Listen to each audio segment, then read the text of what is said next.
Jingo, one who excessively proclaims their patriotism while backing an uncanny readiness for war and an intense foreign policy. Not to be confused with Django, which is a movie about Jack Dawson who apparently didn't die in Titanic, going to enlist Jamie Foxx and his butt-kicking abilities to assist with some issues that he can't himself figure out. Also not to be confused with the 1970s children's book called Jingo Django, which is about some orphaned chimney sweep, but I digress.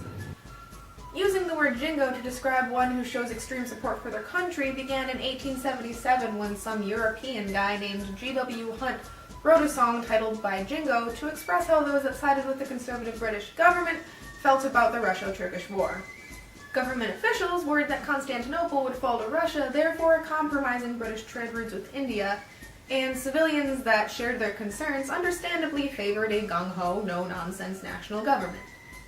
Hunt used the intense Russophobia to his advantage and outlined the extremism in such a way that, at least to me, bordered on being a parody of the mentality. To illustrate my point,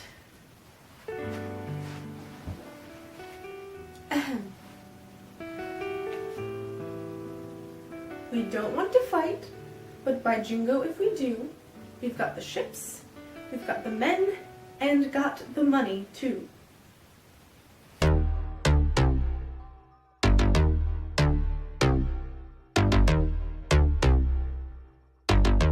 First things first, I'm the realist. Now the chorus goes on to explain how Britons won't let Russia take Constantinople, but here's the gist of the rest of the song. Russia murdering a bunch of people. Turkey? Same.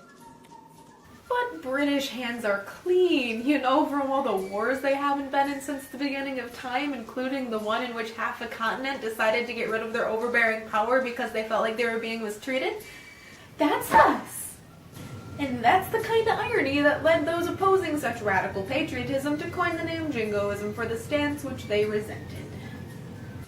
Background information out of the way, now we can get to the America stuff, Guns, Uncle Sam, the majestic eagle, the Kardashians. It's like Christmas. You open up your stocking and it's like, oh look, the Declaration of Independence. Uncle Nick again?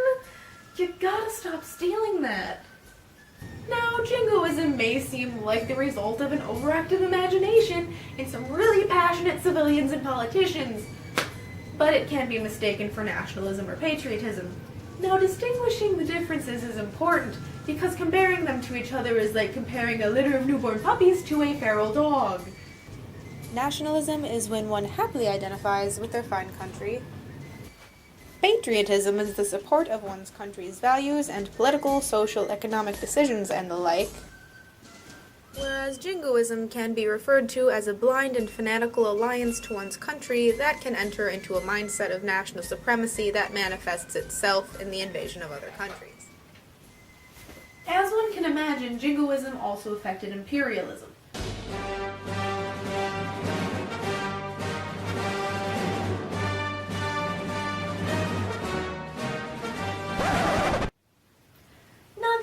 Imperialism. But anyway, this upset those who rejected imperialist ideals and believed that such radical support for international misconduct was not always in the nation's best interests, but was sometimes due to a willingness to impose self-proclaimed superiority over other countries. Other times it was just seen as a way to show off. Take this, for example. While some people participate in car exposés just for the sake of instilling awe in bystanders, Roosevelt decided to take it up a notch and led an entire fleet of ships across the world to demonstrate American finesse. That's one heck of a car show. Along with being kind of an odd way to show pride in our country, Jingoism, which becomes more ingrained in our nation's culture during wartime or directly following a terrorist attack, typically correlates with the negative generalization of whoever's opposing us. When Manifest Destiny still gave Americans a sense of purpose rather than a lyric in America the Beautiful, I'm sure it was with the best intentions that the government tried to assimilate the entirety of the native culture with the emerging one. But along the lines of more pride-based discrimination, Jingoism was at large during World War II. Now, the easy thing to do would be to group all Germans into one neat, tidy little pile and to call them all Nazis, which is basically what happened. But it was okay because if it was used as propaganda, it rallied the troops, right? Right?